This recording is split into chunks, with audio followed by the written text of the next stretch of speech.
नमस्कार दोस्तों। मैं आपके लिए लाया हूँ ग्राफ वाला जो पार्ट 1 था उसका नेक्स्ट वर्जन यानी कि पार्ट 2। वहां पे मैंने स्ट्रेट लाइन पूरा कवर कर दिया था। अगर आपने वो नहीं देखा है तो प्लीज उसको पहले देखें, इसको बाद में देखें क्योंकि ये पार्ट 2 है। ध्यान रखें, मेरे चैनल पे अगर आप कोई भी पार्ट 1 देख रहे हैं या पार्ट 2 डायरेक्ट देख रहे हैं तो ध्यान रखें, गलती ना करें, पार्ट 1 को सबसे पहले देखें क्योंकि पार्ट 1 से मैं स्टार्टिंग करता हूँ समझाते हुए बेसिक्स को।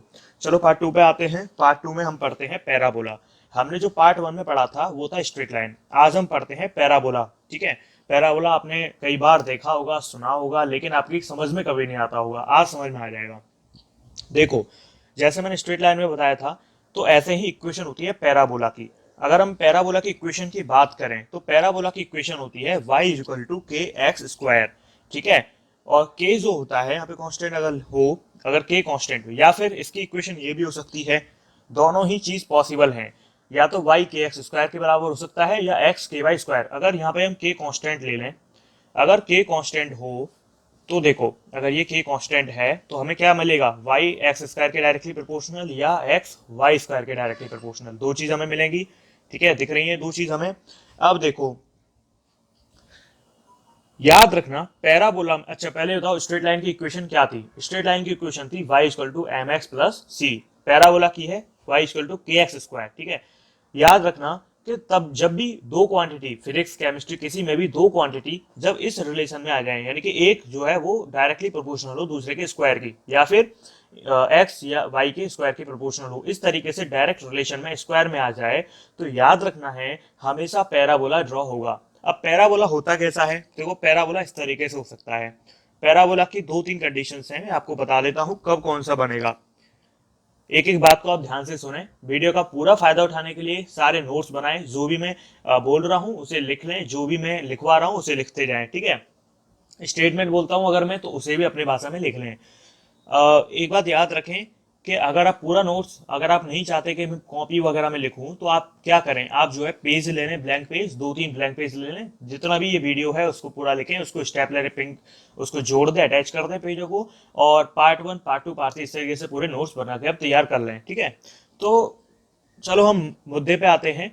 अगर देखो ये एक्स एक्सिस है, ये वाई एक्सिस है, अगर हमें इसका ग्राफ बनाना है, इस वाली इक्वेशन के लिए ग्राफ बनाना है, सपोज करते हैं कि ये क्वांटिटी कोई है और ये क्वांटिटी कोई दूसरी है और उसका स्क्वायर के डायरेक्टली प्रोपोर्शनल है, तो याद रखना है पैराबोला में ग्राफ हमेशा उधर की साइड झुकेगा जिसमें पावर कम होती है।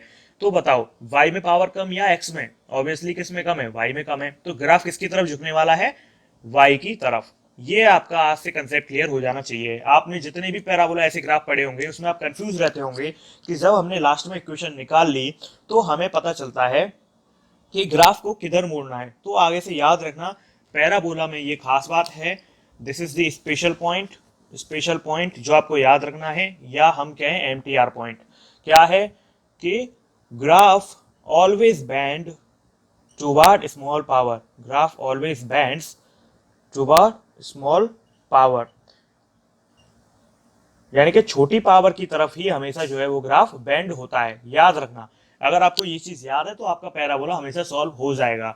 ठीक है, अब हम दूसरे तरीके से लें। अब ये तो हमारा इस इक्वेशन के लिए था, अब हम इस इक्वेशन के लिए अगर बनाएं तो कैसे बनेगा। देखो इस इक्वेशन के लिए कैसे बनेगा, सिंपल है, कुछ भी नहीं है। अब की बार हम क्या करें, सेम वही मेथड अपनाएं, लेकिन अब की बार पावर देखो किस में कम है, पावर जो है वो x में कम है। जब पावर x में कम है तो इसका मतलब क्या हुआ कि ग्राफ किधर की साइड मुड़ने वाला है, अब की बार जो ग्राफ मुड़ने वाला है वो मुड़ने वाला है किसकी साइड, x की साइड। इसका मतलब कैसे बनेगा, इस तरीके से। ठीक है, ये दोनों बराबर होंगे, ये तो आप देख लेना। तो आपकी क्या समझ में आया, आपकी समझ में यह आया होगा कि जब इस तरीके से हमें इक्वेशन दी हुई हो तो हमें पहली बात तो ये समझ में आ जाना चाहिए था कि ये पैराबोला की है। दूसरा पॉइंट हमें ये समझ में आ जाना चाहिए कि आखिर ग्राफ किस साइड मुड़ेगा। ग्राफ याद रखें उस साइड मुड़ेगा जिस साइड पावर कम हो, इधर पावर 1 है इधर पावर 2 है तो जिधर 1 है उधर मुड़ गया, इधर पावर 2 है इधर 1 है तो जिधर 1 थी उधर मुड़ गया। ठीक है, ये सिंपल है, कुछ भी इसमें ज्यादा ट्रिकी नहीं है, पैराबोला सिर्फ इतना सा है। अब चलो एक क्वेश्चन कर लेते हैं पैराबोला के ऊपर।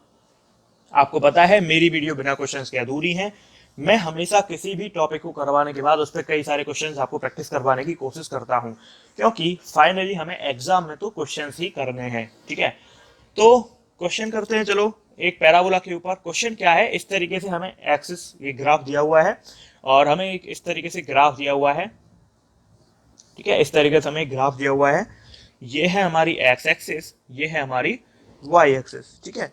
तो इक्वेशन ऑफ पैराबोला दी हुई है, इक्वेशन ऑफ पैराबोला जो दी हुई है वो दी हुई है इक्वल टू 4x, ये हमें इक्वेशन दी हुई है। अब हमें पूछ रहा है फाइंड स्लोप ऑफ टेंजेंट, हमें टेंजेंट का स्लोप फाइंड करना है एट x इज इक्वल टू 4, यानी कि अगर यहाँ पे हम 4 मान लें, ये वैल्यू अगर हम 4 मान लें तो हमें यहाँ पे क्या फाइंड करना है, हमें यहाँ पे फाइंड करना है स्लोप ऑफ टेंजेंट।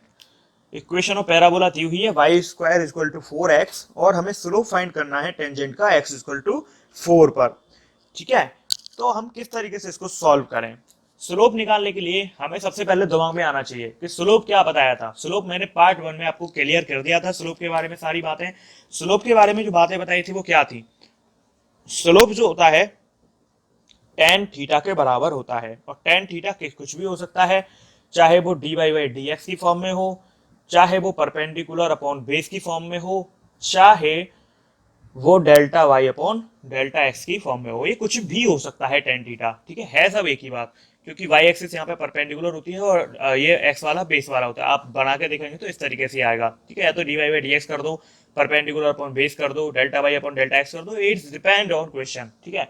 तो देखो अब स्लोप जो होता है वो पता है tan थीटा होता है। अब हम क्या करें, हमें स्लोप फाइंड करना है, तो हम क्वेश्चन को लास्ट से स्टार्ट करें। हमें पता है कि अगर हम क्या फाइंड कर लें, अगर हम इसका इस वाली इक्वेशन का डिफरेंशिएशन फाइंड कर लें किसके रेस्पेक्ट में, x के रेस्पेक्ट में, तो हमें इस वाली तरीके से इसका स्लोप पता चल सकता है। तो इस तरीके को मैं अपनाते हुए मैं आगे स्टेप लेता हूं।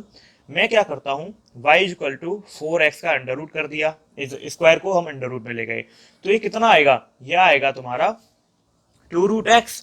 अब हम क्या करें, इसको डिफरेंशिएशन कर दें x के रेस्पेक्ट में। तो अगर हम इसका डिफरेंशिएशन करेंगे, क्योंकि मैंने डिफरेंशिएशन अभी आपको नहीं समझाया है, यानी कि डिफरेंशिएशन और इंटीग्रेशन वाला पार्ट अभी चैनल पर नहीं आया है, तो मैं आपको पूरा करके बता देता हूँ, ठीक है। इस तरीके के डिफरेंशिएशन को हम ऐसे करते हैं, हमेशा पावर को किस में लिख लो, अंडर रूट का मतलब 1/2 होता है पॉजिटिव के, ठीक है, जो भी पावर होती है डिफरेंशिएशन में वो आ जाती है आगे, तो 2 इंटू हाफ, ठीक है, और यहाँ बचा x, ठीक है, और जो भी यहाँ पावर होती थी उसमें से -1 करना होता है, जबकि इंटीग्रेशन में +1 करना होता है, डिफरेंशिएशन में -1 करना होता है, जो भी पावर बची हुई होती है। तो देखो 2 से 2 गया तो ये कितना आ जाएगा, x माइनस हाफ। तो हम इसको कैसे लिख सकते हैं, 1 upon under root of x। तो क्या हमें आंसर मिला, जी हमें आंसर मिला। अब हमें क्वेश्चन कह रहा है कि x की वैल्यू हमें 4 रखनी है, जब हम 4 रखेंगे तो आंसर आएगा 1/2, और ये क्या चल रहा है हमारा स्लोप का आंसर। तो फाइनली हमें क्या पता चला कि हमारा जो स्लोप होगा, जब टेंजेंट स्लोप जो होगा टेंजेंट का x इक्वल टू 4 पे वो 1/2 होने वाला है।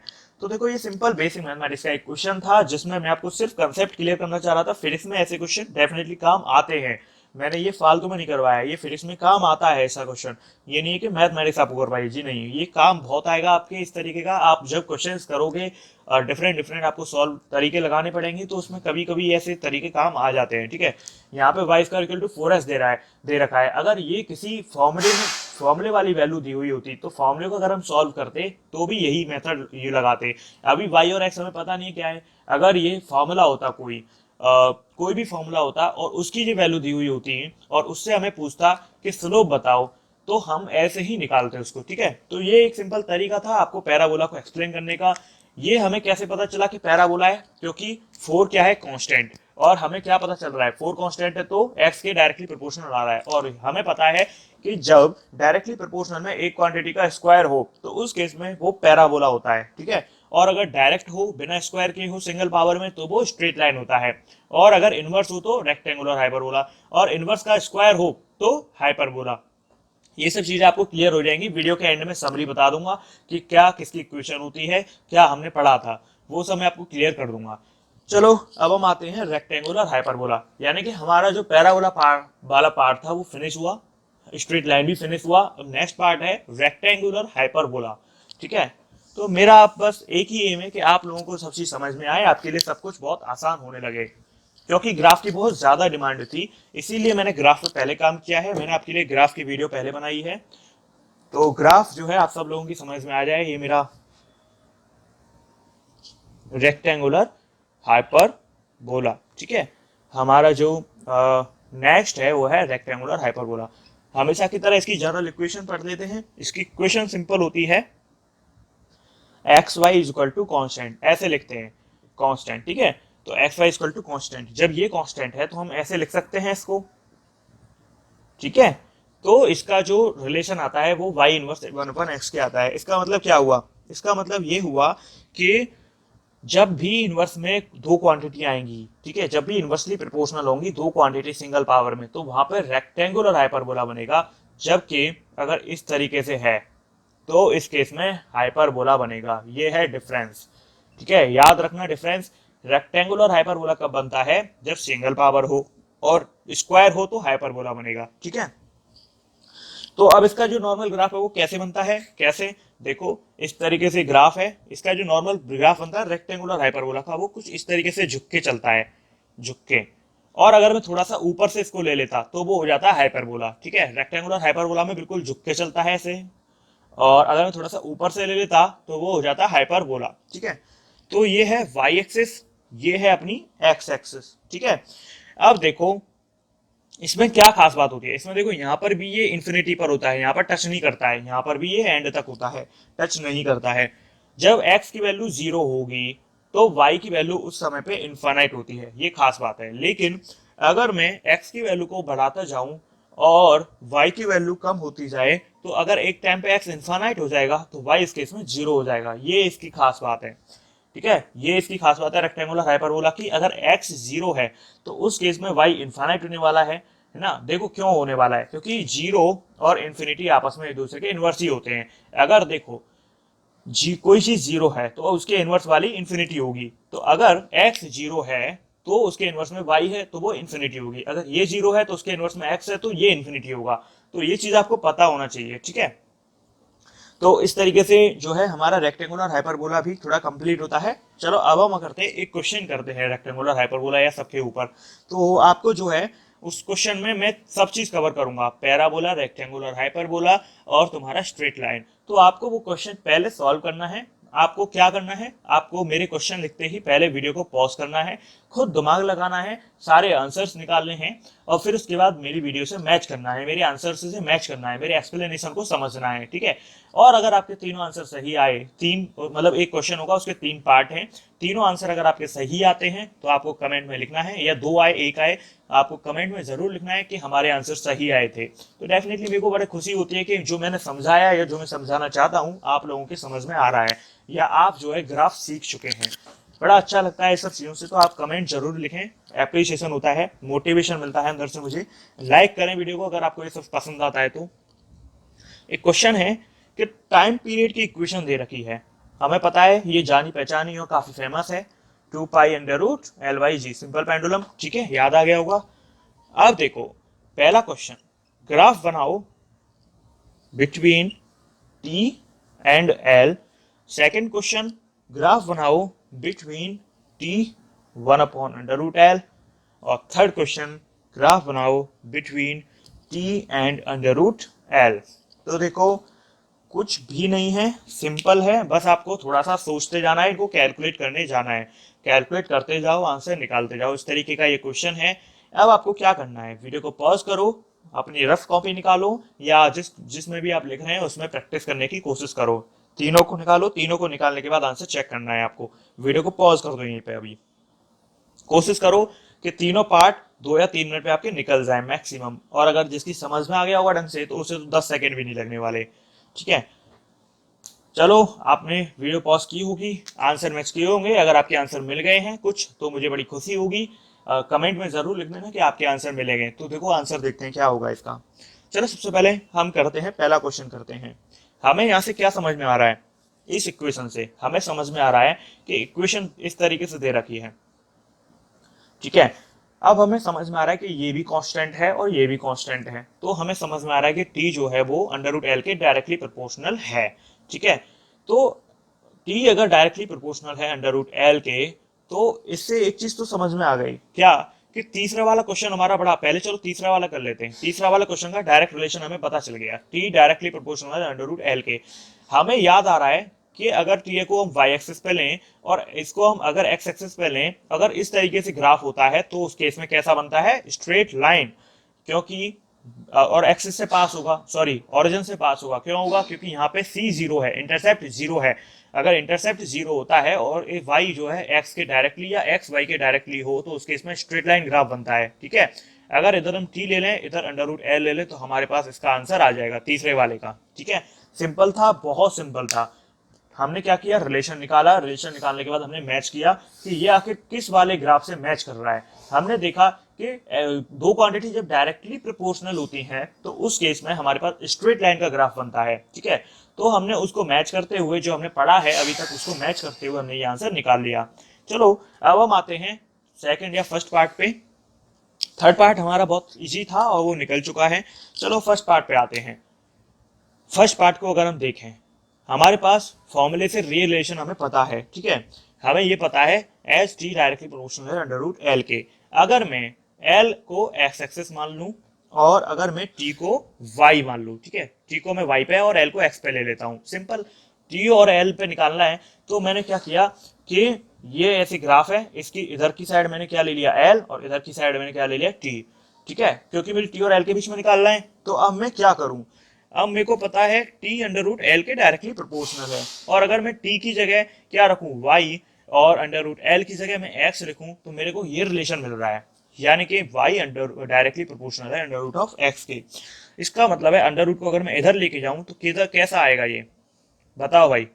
ये किसका याद आ रहा है आपको, कुछ याद आ रहा है इसको देखते हुए? आई होप आपको ये याद आना भी चाहिए। मैंने आपको ये पैराबोला में बताया था कि डायरेक्टली प्रोपोर्शनल हो और एक क्वांटिटी के ऊपर स्क्वायर हो तो वो पैराबोला की जो है कंडीशन होती है। तो ये पैराबोला की इक्वेशन आ रही है, तो इसका मतलब ये ग्राफ पैराबोला बनेगा। पैराबोला में भी प्रॉब्लम क्या कि ग्राफ झुकेगा किधर, जिधर कम पावर उधर ग्राफ झुकने वाला है, तो कम पावर की साइड ग्राफ को झुका दो।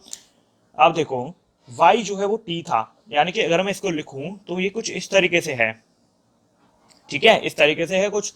तो कम पावर किधर की साइड है, एल की साइड, तो मैं इस ग्राफ को किधर झुका दूं, एल की साइड। तो मेरा ये आंसर आ गया है, यानी कि ये बन गया मेरा पैराबोला। ठीक है, तो मैंने इधर क्यों झुकाया, क्योंकि पावर किधर है, एल की साइड कम है, जिधर पावर कम उधर ग्राफ को झुकाना होता है पैराबोला में। माइनस वाला बनाने की जरूरत नहीं है क्योंकि टाइम कभी भी -1 नहीं होता है। ठीक है, तो आई होप ये आपको पहला पार्ट और तीसरा पार्ट समझ में आया होगा। चलो अब करते हैं दूसरा पार्ट। मेरी बस आपसे यही रिक्वेस्ट है कि आप जो है वीडियो को पॉज करके जो है इसका सॉल्यूशन करो। अगर आप पहले नहीं निकाल पाए थे तो अब आप, मैंने 2 पार्ट बता दिए हैं, अभी भी आप वीडियो को पॉज करके नेक्स्ट पार्ट निकालने की कोशिश करो, उसको इसी तरीके से करो।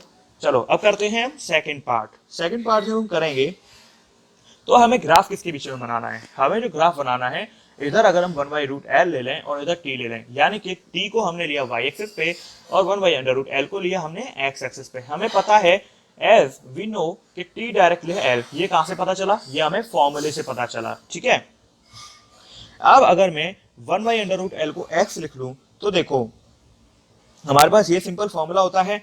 अब देखो 1/√L जो है वो x के बराबर है। ठीक है, तो क्या 1/x जो है तो क्या 1/x अंडर रूट एल के बराबर होगा, यानी कि अंडर रूट एल की वैल्यू क्या आ गई, 1/x। ये जो है तुम्हारा सिंपल एक स्टेप था कि 1/√, क्योंकि एल एक्स, 1/√L क्योंकि हमने x के बराबर माना है। अगर मैं x को इधर ले आऊँ, अंडर रूट एल को उधर ले जाऊँ, तो मुझे अंडर रूट एल की वैल्यू पता चल जाएगी, वो 1/x है।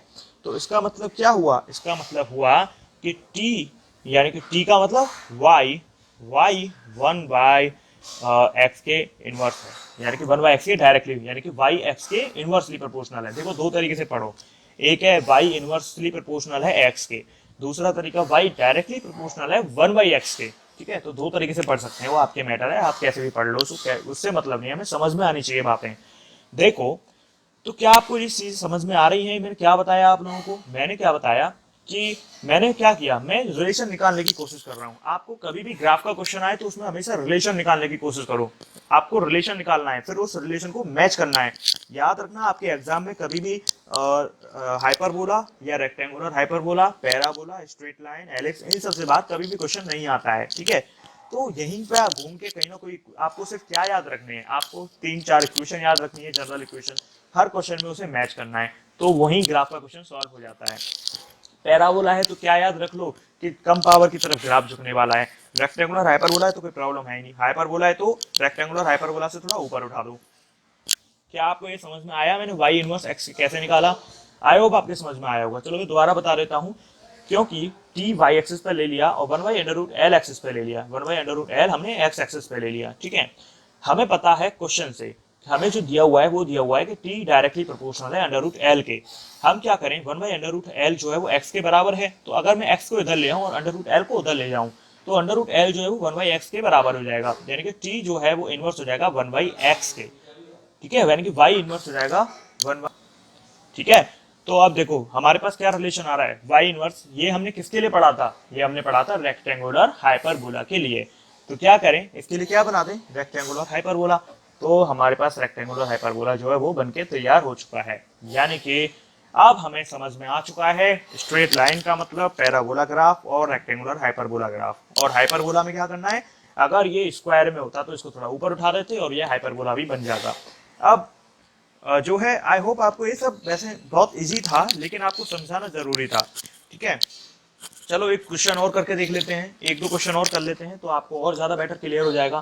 क्योंकि मेरी वीडियो देखने का मतलब है आप क्वेश्चंस की ट्रिक्स और टिप्स सीखने जा रहे हैं, क्वेश्चंस को कैसे सॉल्व करें जल्दी से जल्दी, ठीक है। तो नेक्स्ट क्वेश्चन करते हैं। नेक्स्ट क्वेश्चन है तुम्हारा, हमें ये फॉर्मूला दिया हुआ है जो हमें पता है, सिंपल फॉर्मूला है, ग्रेविटेशन में हम पढ़ते हैं।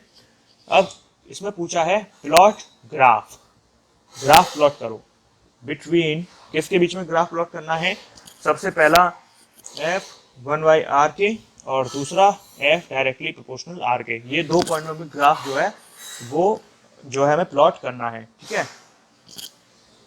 तो हमें क्वेश्चन में इक्वेशन फॉर्मूला ये दिया हुआ है और हमें ग्राफ प्लॉट करना है f 1/r के और f डायरेक्टली r, हमें इन दोनों में रिलेशन निकालना है सबसे पहले, उसके हिसाब से हमें जो है ग्राफ प्लॉट करना है, ठीक है।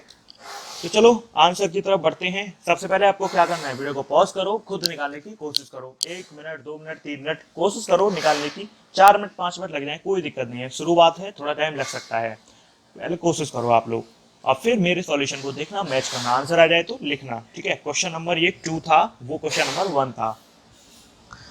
अच्छा अब हम चलो पहला ग्राफ जो है, चलो अब हम आते हैं आंसर पे, चलो हम पहला ड्रॉ करके देख लेते हैं क्या रिलेशन इसके बीच में आएगा। तो पहले हम क्वेश्चन से पता लगाते हैं कि हमें क्या जो है रिलेशन दिया हुआ है। अगर हम फॉर्मूले को गौर से देखें, तो हमें दिख रहा होगा कि g जो है वो यूनिवर्सल कांस्टेंट होता है, m1 और m2 किसी भी बॉडी के, यानी कि दो बॉडी के जो मास हैं वो हमेशा कांस्टेंट होते हैं, वेट जो है कांस्टेंट नहीं होता है लेकिन मास तो हमेशा कांस्टेंट होते हैं। तो ये तीनों चीज कांस्टेंट हैं, तो क्या वेरिएबल है ये, यानी कि f किसके साथ वेरी कर रहा है, वो कर रहा है r स्क्वायर के साथ वेरी, ठीक है। हमें जो रिलेशन दिया हुआ है वो दिया हुआ है, ये कहाँ से आया ये रिलेशन, ये रिलेशन आया क्वेश्चन के गिवन फॉर्मूले से, ठीक है। तो अब हम अगर हम इस वाले ग्राफ को देखें तो हमें ग्राफ बनाना है। हम क्या करें, पहले क्वेश्चन को लिए हम क्या करेंगे, 1/r को x पे ले लेते हैं और f को हम y पे ले लेते हैं, क्योंकि जनरली हम इधर y पे लेते हैं, इधर वाले को x पे लेते हैं। तो 1/r हमने x पे ले लिया और f जो है y पे ले लिया। अब हमें पता है कि f इनवर्स होता है 1/r स्क्वायर के, तो मैं क्या इसको ऐसे लिख सकता हूँ 1/r का होल स्क्वायर, क्या मैं 1/r को x लिख सकता हूँ, तो मेरे पास रिलेशन आया x स्क्वायर और f क्या था y f directly proportional to x square. अब बताओ भाई, अब मेरे को क्या बताने की जरूरत है कि कैसा ग्राफ बनेगा, आई डोंट थिंक सो, मुझे नहीं लगता कि मुझे आपको बताने की जरूरत है कि कैसा ग्राफ बनेगा। तो ये किसकी इक्वेशन है, ये इक्वेशन है पैराबोला की। पैराबोला की खास बात बताओ, पैराबोला की खास बात क्या है कि ग्राफ उधर की साइड बेंड करता है जिधर पावर कम होती है। तो देखो ये ग्राफ है अपना, ये ग्राफ बनाया, ये हमने बनाया, इधर हमने ले लिया 1/r, इधर हमने ले लिया f, ठीक है। ये है x एक्सिस, ये है y एक्सिस। अब बताओ किधर की साइड बेंड करेगा ग्राफ, ग्राफ बेंड करने वाला है तुम्हारा y एक्सिस यानी कि f की तरफ। तो हमारे पास कैसा ग्राफ आ जाएगा, हमारे पास ऐसा ग्राफ, सॉरी ये मैंने थोड़ा सा गलत बना दिया है, इस तरीके से हमारे पास पैराबोला आ जाएगा। समझ में आया आपको पैराबोला बनाना, पैराबोला की खास बात क्या, जिसकी तरफ जो है पावर कम उधर की साइड बेंड करना है, ठीक है। तो आई होप ये चीज आपको समझ में आ रही होंगी। अब देखो हमने क्या किया, हमने सिंपली वैल्यू पुट करके हमने रिलेशन निकाला। ठीक है, आप क्वेश्चन को समझो, हम कर क्या रहे हैं, हम क्या कर रहे हैं कि कैसे भी करके हम रिलेशन तक पहुंच रहे हैं। और हमें रिलेशन हमें याद है कि ये पैराबोला का होता है, ये स्ट्रेट लाइन का है, ये हाइपरबोला का है। अब हम उसे मैच कर रहे हैं, हमें पता चला कि ये वाला रिलेशन कुछ ऐसा है कि ये पैराबोला का है। तो हमने क्या किया, सिंपल पैराबोला बना दिया और ऑप्शन कौन सा टिक करेंगे, जो पैराबोला वाला है। यानी कि हमें ऑप्शन में क्या देखना है, हमें ये देखना है कि कौन से में पैराबोला है और पावर किधर की साइड जो है, ग्राफ किधर की साइड बेंड हो रहा है। आपको किधर करना है, जिधर पावर कम है। तो इधर पावर एफ पे कम थी, इधर 1 है, इधर 2 है, तो पावर इस पे कम है, तो हमने एफ की तरफ बेंड कर दिया है। चलो अब हम करते हैं पार्ट 2 को इस क्वेश्चन के, जिसमें हमें रिलेशन निकालना है एफ डायरेक्टली प्रोपोर्शनल आर के जो है लिए हमें रिलेशन निकालना है। अब देखो, तो अगर हम इसको सॉल्व करें तो कैसे सॉल्व करेंगे। सबसे पहले हम क्या लिखेंगे, हम उस इक्वेशन को, हम उस रिलेशन को लिखेंगे जो हमें क्वेश्चन से पता है। क्योंकि हमें ये पता है कि एफ इनवर्स है आर स्क्वायर के। ठीक है, ये हमें कहां से पता चला, उस फॉर्मूले से जो हमें क्वेश्चन में दिया हुआ है। ठीक है, अब हम क्या करें, आर को मान, एफ को मान लेते हैं वाई एक्सिस पे और आर को ले लेते हैं हम एक्स एक्सिस पे। ठीक है, आर ले लिया एक्स पे, एफ ले लिया वाई पे। ठीक है, सिंपल वही कर रहे हैं जो करते आए हैं। अब देखो एफ जो है वो 1/r स्क्वायर के इनवर्स है, एफ की जगह क्या लिख दो वाई और आर की जगह एक्स स्क्वायर। तो ये किसकी इक्वेशन है, याद करो रेक्टेंगुलर हाइपरबोला की बताते हुए नीचे ही बताया था कि अगर यहाँ स्क्वायर आ जाता है तो वो हाइपरबोला की होती है, और अगर स्क्वायर नहीं आता है तो वो रेक्टेंगुलर हाइपरबोला की होती है। तो अगर हाइपरबोला की इक्वेशन है तो रेक्टेंगुलर हाइपरबोला से क्या अंतर होगा, वहां पे थोड़ा सा नीचे करते थे, यहाँ थोड़ा सा ऊपर उठ जाएगा। ठीक है, सिंपल ऐसे, इधर की साइड क्या ले लो, इधर की साइड आर, इधर की साइड एफ, तो ये बनेगा रेक्टेंगुलर थोड़ा सा ऊपर उठा के। यानी देखो यहाँ से ऊपर उठा हुआ है, इसका मतलब है ये क्या है, ये हमारा हाइपरबोला है। अगर ये थोड़ा सा नीचे होता, यहाँ से निकल रहा होता, तो ये होता रेक्टेंगुलर हाइपरबोला। इतना सा डिफरेंस है। इक्वेशन में क्या डिफरेंस है, स्क्वायर आ जाता है तो हाइपरबोला, अगर स्क्वायर नहीं है तो रेक्टेंगुलर हाइपरबोला। ठीक है, आई होप ये क्वेश्चन आपको समझ में आया होगा। चलो एक और क्वेश्चन करके देख लेते हैं, सिंपल सा। ये मैं आपको अब प्रैक्टिकल एप्लीकेशन बता रहा हूँ ग्राफ के क्वेश्चंस का, कि आखिर हमारे पेपर में किस तरीके से ग्राफ पूछा जा सकता है। ये प्रैक्टिकल एप्लीकेशन चल रहा है। ठीक है, बाकी आपको प्रैक्टिकल एप्लीकेशन आप जब प्रैक्टिस करते रहेंगे पूरी फिजिक्स की, तो हर जगह, हर चैप्टर में, हर कंसेप्ट में आपको जहां तक ग्राफ की जरूरत पड़ती है। अब हम पढ़ते हैं क्वेश्चन नंबर 3। हमें दिया हुआ है ये फेमस इक्वेशन काइनेटिक एनर्जी की, हाफ mv²। अब ग्राफ पूछ रहा है, वो बताओ, इस इक्वेशन में ग्राफ पूछ रहा है। वीडियो को पॉज करो, आंसर बताओ। अगर आपके अभी तक के सारे आंसर सही आ रहे हैं तो डेफिनेटली आप इस, मेरी जो पढ़ाई है, मैंने जो समझाया आपको, वो समझ में आ रहा है आप लोगों को। श्योर, इस बात को समझ लेना। आप अगर इस सारे क्वेश्चन को निकाल पा रहे हो तो डेफिनेटली आप ग्राफ सीख चुके हो। लेकिन अगर आप अटक रहे हो तो क्या करो, वीडियो को दोबारा देख लो और सारी चीजों को दोबारा समझ लो, और कई सारे क्वेश्चन की अलग अलग फॉर्मुलों की प्रैक्टिस करके देख लो। ठीक है, तो देखो के होता है हाफ mv², और के यहाँ से डायरेक्टली v², हमें इसके बीच में ग्राफ बनाना है। ठीक है, ये क्वेश्चन है, कैसा ग्राफ बनेगा हमें ये बताओ। क्वेश्चन ये है, वीडियो को पॉज करो, खुद निकाल के देखो। आंसर सही आ रहा है तो क्या करना है, कमेंट में लिखना है कि मेरा आंसर सही आया था। चलो अब मैं करता हूँ, आपने वीडियो को पॉज करके इसको सॉल्व करने की कोशिश करी होगी, इस उम्मीद से मैं आगे बढ़ता हूँ। चलो, मुझे क्या बनाना है, इस तरीके से ग्राफ बनाना है। ठीक है, यानी कि के को मुझे वाई पर लेना है, v² को मुझे एक्स पर लेना है। तो मुझे पता है y डायरेक्टली x² के आ रहा है, और इस तरीके का ग्राफ होता है पैराबोला का। क्या मुझे बार बार बताने की जरूरत है, जी नहीं होनी चाहिए, होनी तो नहीं चाहिए कि अगर दो क्वांटिटी इस तरीके से हो तो वो पैराबोला की इक्वेशन होती है। और पैराबोला की इक्वेशन, पैराबोला का खास बात क्या, जिधर पावर कम उधर झुका दो, तो पावर कम किधर, के की साइड, तो ग्राफ को ऐसे झुका दो, हो गया आंसर। दैट्स इट, इतना सा था। सॉरी, मुझे ग्राफ, ओके सॉरी, मुझे क्या गलती हुई कि ये v² के लिए पूछ रहा है, ध्यान रखो, ये v² के लिए पूछ रहा है, यानी कि x एक्सिस पे ही v² है, तो इसका मतलब ये y directly equal to x होगा। ठीक है, ये मैं थोड़ा सा मिस्टेक कर गया था। देखो क्या मिस्टेक हो गई कि मुझे v² के बीच में ही ग्राफ पूछ रहा है, वो v के लिए नहीं पूछ रहा है। अगर v के लिए पूछता तो उस तरीके से होता, v² के लिए पूछ रहा है तो v² को x माना, तो y डायरेक्टली प्रोपोर्शनल है x, और इस तरीके की इक्वेशन होती है स्ट्रेट लाइन की। तो फाइनली हमारे पास ग्राफ आ जाएगा इस तरीके से, स्ट्रेट लाइन। यहाँ से ऑरिजिन से पास क्यों हो रहा है, क्योंकि इंटरसेप्ट 0 है। अगर प्लस में कुछ और होता तो हम डेफिनेटली सोच सकते थे कि हमें जो है अभी और कुछ y एक्सिस पे ऊपर से ग्राफ बनाना है। तो ये था ये क्वेश्चन नंबर 3। चलो एक क्वेश्चन और देख लेते हैं, बेसिक क्वेश्चन है। आपके कंसेप्ट को ही क्लियर करेंगे। जितने भी क्वेश्चन करवाऊंगा मैं, कुछ ना कुछ आपके कंसेप्ट को जो है और बेटर बनाएंगे। क्वेश्चन नंबर 4 देख लेते हैं। क्या है क्वेश्चन नंबर 4? हमें दे रखा है 4t² और x की वैल्यू दे रखी है 2t। ठीक है, तो क्वेश्चन कह रहा है कि प्लॉट ग्राफ, हमें ग्राफ प्लॉट करना है बिटवीन y एंड x। ठीक है, वीडियो को पॉज करो, रफ पे सॉल्व करने की कोशिश करो और आंसर बताओ मेरे को, और आंसर चेक कर लेना, बताओ क्या एक्चुअली चेक कर लेना, कमेंट जरूर करना अगर आपके आंसर सही आ रहे हैं। ठीक है, y = 4t² and x = 2t हमें दिए रखा है। ठीक है, हमें ये चीज दी हुई है और ग्राफ पूछ रहा है y और x के बीच में बता दो। अब देखो, अगर हम इसको गौर से देखें तो क्या मैं इसको ऐसे लिख सकता हूँ? लिख सकता हूँ, ऑफकोर्स लिख सकता हूँ, बिल्कुल लिख सकता हूँ। क्या 2t की जगह में x लिख सकता हूँ? हाँ लिख सकता हूँ, क्योंकि x की वैल्यू 2t के बराबर है। तो यहाँ से मेरे को क्या समझ में आ रहा है? यहाँ से मेरे को ये चीज समझ में आ रही है कि अगर मैं 2t की जगह x लिखूँ तो y x² के डायरेक्टली प्रोपोर्शनल आ रहा है। और इस केस में कैसा ग्राफ बनता है? पैराबोला बनता है। याद है आपको ये पैराबोला की इक्वेशन है? अगर ऐसी कोई इक्वेशन आती है तो वो पैराबोला की होती है, इधर y इधर x। ठीक है, अगर ये x² यहाँ पे पूछ रहा होता, plot graph between y and x² अगर होता तो क्या करते? फिर तो कुछ करने की जरूरत ही नहीं थी, फिर तो सीधे स्ट्रेट लाइन ड्रॉ कर देते। लेकिन क्योंकि ये सिर्फ x के बीच में पूछ रहा है तो यहाँ पे पैराबोला बनेगा, क्योंकि ये क्वेश्चन पैराबोला की है। पैराबोला की खास बात, जिधर पावर कम उधर बेंड करना है। पावर कम किधर? y की तरफ, तो कैसे बेंड कर दूं? ऐसे, हो गया पैराबोला। ये था हमारा जो मेन ग्राफ का मुद्दा था, यानी कि हमने स्ट्रेट लाइन और तुम्हारा पैराबोला, हाइपरबोला, रेक्टेंगुलर हाइपरबोला, जो मेन मुद्दा था ग्राफ का वो फिनिश होता है। अब दो ऐसे ग्राफ हैं जो सेकेंडरी हैं। एक है तुम्हारा एक्सपोनेंशियल ग्रोथ वाला, सॉरी एक्सपोनेंशियल ग्राफ जिसमें ग्रोथ और डिके आते हैं, वो ग्राफ आपके न्यूक्लियर फिजिक्स में काम आते हैं। और एक है एलिप्स जो तुम्हारा एसएचएम वगैरह में काम आ जाता है। तो मैं चलते चलते उनको भी बता ही देता हूँ आपको। मैं नहीं चाहता कि आपका वो टॉपिक भी छूटे, तो मैं आपको उनको भी बता देता हूँ जाते जाते, तो आपको थोड़ा सा और बेनिफिट उससे मिल जाएगा। ठीक है, अगर आपको वीडियो पसंद आ रही है तो इसको लाइक जरूर करना और इसके ऊपर एक कमेंट्स जरूर करके जाना है। चैनल को सब्सक्राइब करना मत भूलना। चलो नेक्स्ट ग्राफ पे आते हैं।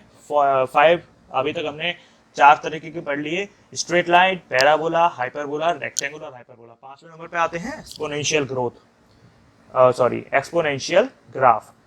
एक्सपोनेंशियल ग्राफ, इसमें 2 तरीके के ग्राफ, 2 तरीके के कौन से? एक है तुम्हारा ग्रोथ में एक्सपोनेंशियल ग्रोथ और दूसरा चलता है तुम्हारा डिके का। ठीक है, एक है ग्रोथ का, दूसरा है डिके का। तो अगर जो ग्रोथ वाला है उसकी इक्वेशन इस तरीके से होती है।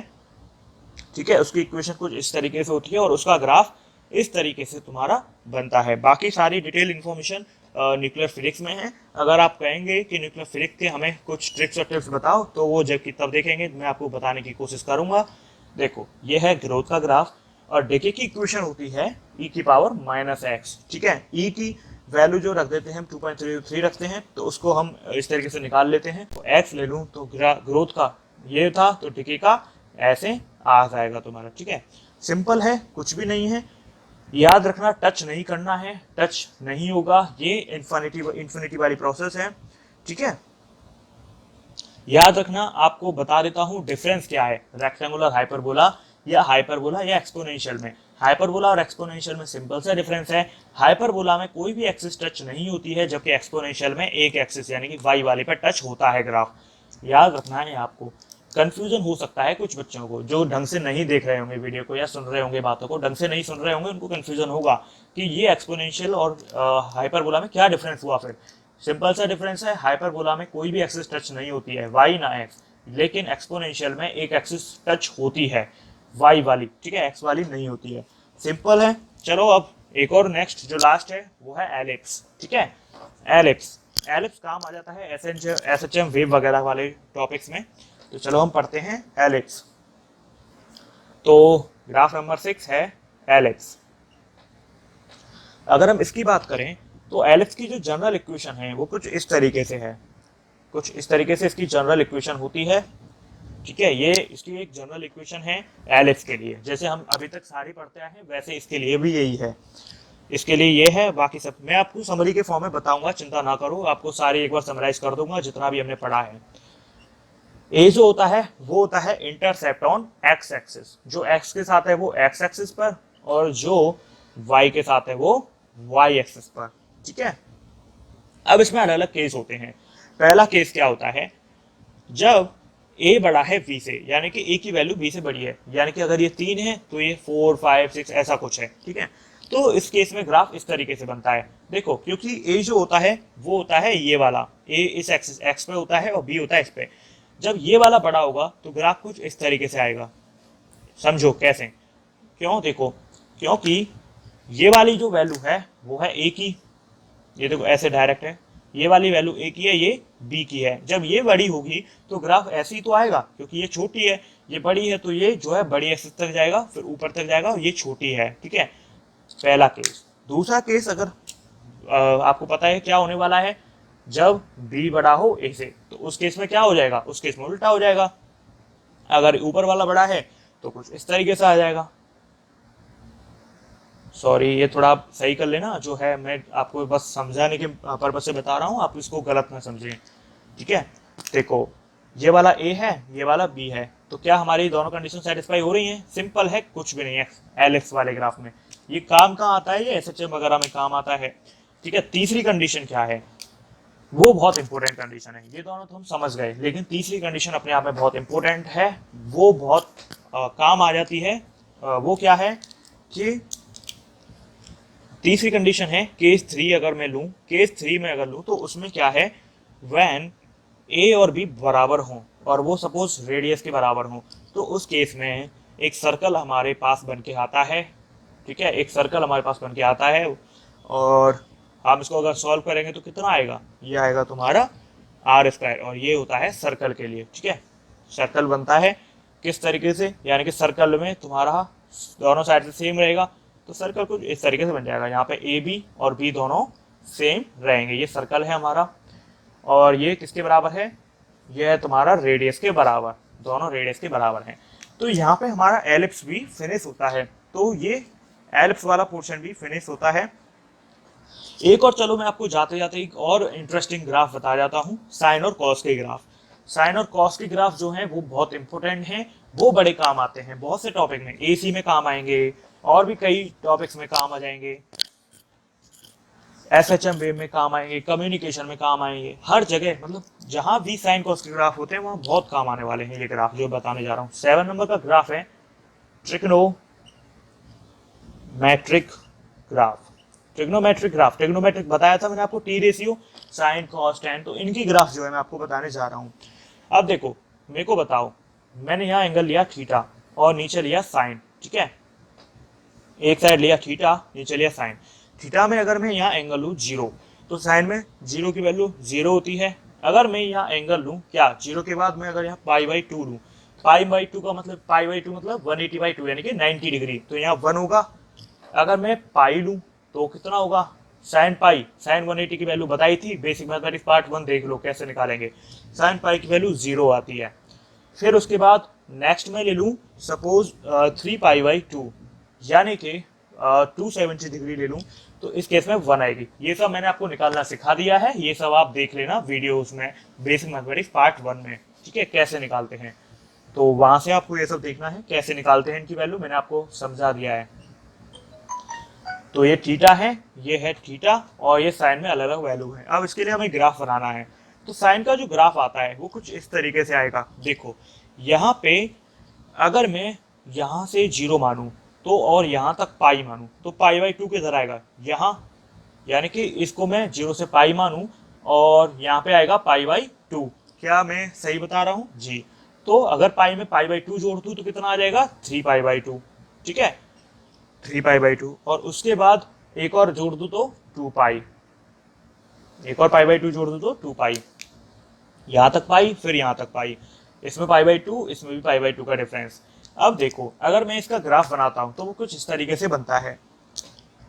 साइन की मैक्सिमम वैल्यू 1 होती है, मान लेते हैं यहाँ पे जो है मैक्सिमम वैल्यू है, तो कुछ इस तरीके से इसका ग्राफ आएगा, कुछ इस तरीके से इसका ग्राफ आएगा।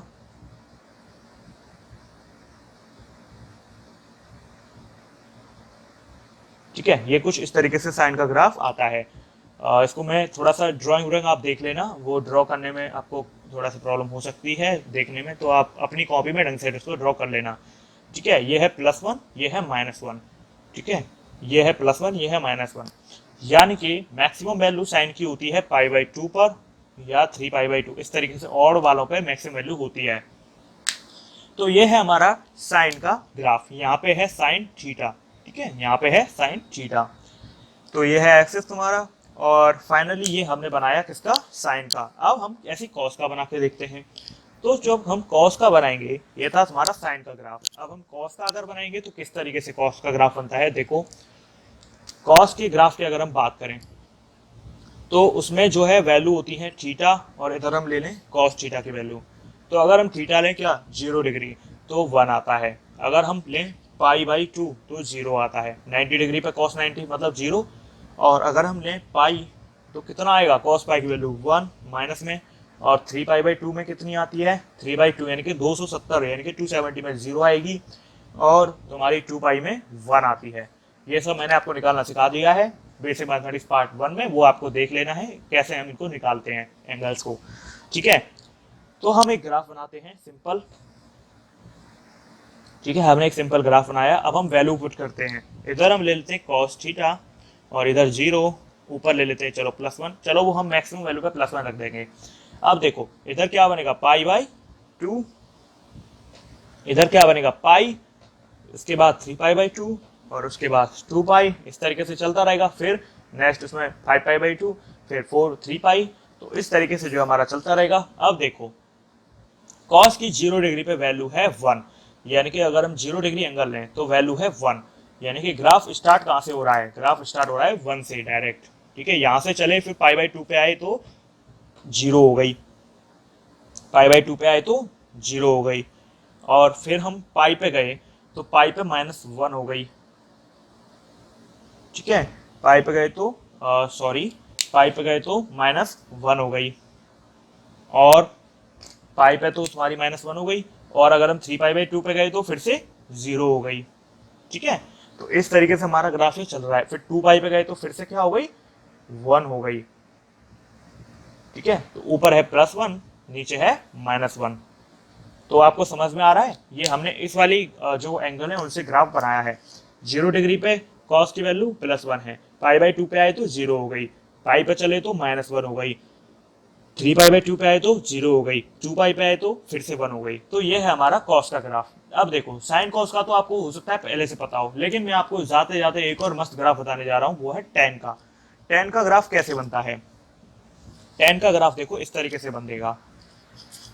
tan का ग्राफ काम नहीं आता है कहीं भी, लेकिन मैं आपको इंटरेस्ट, क्योंकि अभी यहाँ तक पढ़ लिया है तो इंटरेस्ट आपको आ रहा होगा, तो उसको जो है क्लियर करने के लिए मैं आपको tan का ग्राफ बता रहा हूँ। tan के ग्राफ की अगर हम बात करें तो देखो कुछ इस तरीके से tan की वैल्यूज होती हैं 0 डिग्री। ठीक है, उसके बाद π/2, फिर होता है पाई, फिर होता है तुम्हारा 3π/2, और फिर होता है तुम्हारा 2π। चलो tan का ग्राफ मैं आपको होमवर्क में देता हूँ। आप जो है tan का ग्राफ मेरे को होमवर्क में आपको दे रहा हूँ, आप मेरे व्हाट्सएप नंबर पर मेरे को पिक सेंड कर सकते हैं कि सर tan का ग्राफ कुछ इस तरीके से आ रहा है। तो जो है मैं आपको क्लियर करूंगा कि आपका आंसर कितना सही है। π/2 का मतलब है 90 डिग्री, tan 90 मतलब इन्फिनिटी हो जाता है, तो मैं इसको π/4 ले लेता हूँ। π/4 का मतलब है 45, जिसमें 1 होता है, क्योंकि हमें 0 1 ऐसे करके चलते हैं। तो 0 tan π/4 की वैल्यू 1, tan 45 की वैल्यू, भाई पाई का मतलब 180 डिग्री, और इसमें 4 का डिवाइड करूंगा तो 45 आएगा, तो tan 45 होता है 1। ठीक है, उसके बाद है तुम्हारा π/2। अब की बार π/4 से चल रहे हैं, क्योंकि tan 45 1 होता है। π/2 पे गए यानी कि 90 पे ये कितना हो जाएगा इन्फिनिटी, होता है नहीं होता है ना, यस होता है। तो इधर गए तो फिर 3π/4, तो कितना आएगा 3 × 180/4, इसका मतलब कितना आ जाएगा, ये आ जाएगा तुम्हारा सिंपल 120 यानी कि -1। ठीक है, और 2π मतलब तुम्हारा 360, tan 360 में कितना आएगा आंसर 0। ठीक है, tan 90 पे होता है इन्फिनिटी, उसके बाद -1 और 0। सब मैंने आपको सिखा दिया है एंगल निकालना, वो आप बेसिक मैथमेटिक्स पार्ट 1 में देख लेना। आप यहाँ पे कंफ्यूज मत होना कि ये वैल्यू कैसे निकाली, 90 से ऊपर कैसे वैल्यू निकालें, वो बेसिक मैथमेटिक्स के पार्ट 1 में है, चैनल पे आप देख सकते हो। tan का ग्राफ है। पहले तो मैं आपको सोच रहा था होमवर्क में दूं, चलो मैं आपको बता ही देता हूं, आप परेशान होंगे फालतू में। तो चलो मैं यहाँ पे tan थीटा ले लेता हूँ, यहाँ पे ले लेता हूँ मैं 0, यहाँ से चलता हूँ π/2। वही बेसिक चीज है जो हम आज तक करते आए हैं अभी तक, जो पिछले ग्राफों में किया था। और यहाँ पे मैं लेता हूँ पाई। ओके, ये है पाई तुम्हारा, tan पाई, tan 180 की वैल्यू 0 डिग्री होती है। तो π/2 और पाई 0, तो सिंपल है, वही सब है जो हम करते आए हैं। क्या देखो, वैल्यू पुट करो, आंसर लाओ। 0 पे 0 यानी कि tan थीटा की वैल्यू जब एंगल 0 डिग्री है तो उस समय पे tan थीटा की वैल्यू कितनी है, 0, यानी कि ग्राफ तो यहीं से स्टार्ट होने वाला है। π/4 यानी कि कुछ यहाँ पे π/4 आएगा, π/4 पे कहाँ पहुंच जाएगी, 1 पे पहुंच जाएगी, और π/2 पे इन्फिनिटी पे पहुंच जाएगी। ठीक है, तो इस तरीके से इन्फिनिटी पे जाएगा ये ग्राफ, तो इसका मतलब है ये कुछ इस तरीके से आएगा, इन्फिनिटी पे जो है पहुंच जाएगा, π/2 पे ये इन्फिनिटी पे पहुंचने लगेगा। यहाँ आपको टच नहीं करना है, ये ध्यान रखना है, ऐसे इन्फिनिटी पे से पहुंचा दो। ठीक है, उसके बाद इस वाले को देखें तो सेम इस तरीके से यहाँ पर भी आता है, जो इन्फिनिटी से ऐसे चलता है। देखो मतलब 0 से स्टार्ट हुआ, देखो पाई पे 0 और उसके बाद π/2 पे फिर से इन्फिनिटी है, तो दोनों केसेस में इन्फिनिटी तक ये चलता है। π/2 पे इन्फिनिटी है तो π/2 पे ये इन्फिनिटी तक जाएगा। तो ये था हमारा आज का पूरा सेशन, जिसमें हमने क्या क्या कितने सारे ग्राफ पढ़े। हमने जो है, अगर मैं समरी इसकी बना के दूं आपको, तो समरी जो है देख लेते हैं इस वीडियो की एक बार, क्या थी इस वीडियो की। नहीं, मैं पूरी आपको ग्राफ्स की समरी बता देता हूँ। क्या है, हमने ग्राफ्स में कितने टाइप के ग्राफ पढ़े। सबसे पहले हमने फर्स्ट पार्ट में पढ़ा स्ट्रेट लाइन, पूरा फर्स्ट पार्ट स्ट्रेट लाइन से रिलेटेड है। हमने वहां पे पढ़ा y = mx + c। दूसरे पे हमने पढ़ा पैराबोला। पैराबोला में हमने पढ़ा क्या, पैराबोला में हमने क्या पढ़ा, पैराबोला में हमने y = kx² और x = ky², इस तरीके से पढ़ा। तीसरे नंबर पे हमने पढ़ा रेक्टेंगुलर हाइपरबोला, रेक्टेंगुलर हाइपरबोला, और उसमें हमने जनरल इक्वेशन पढ़ी थी x y = कांस्टेंट। ठीक है, ये हमने वहां पे जनरल इक्वेशन पढ़ी थी। चौथे पे पढ़ा था हमने हाइपरबोला,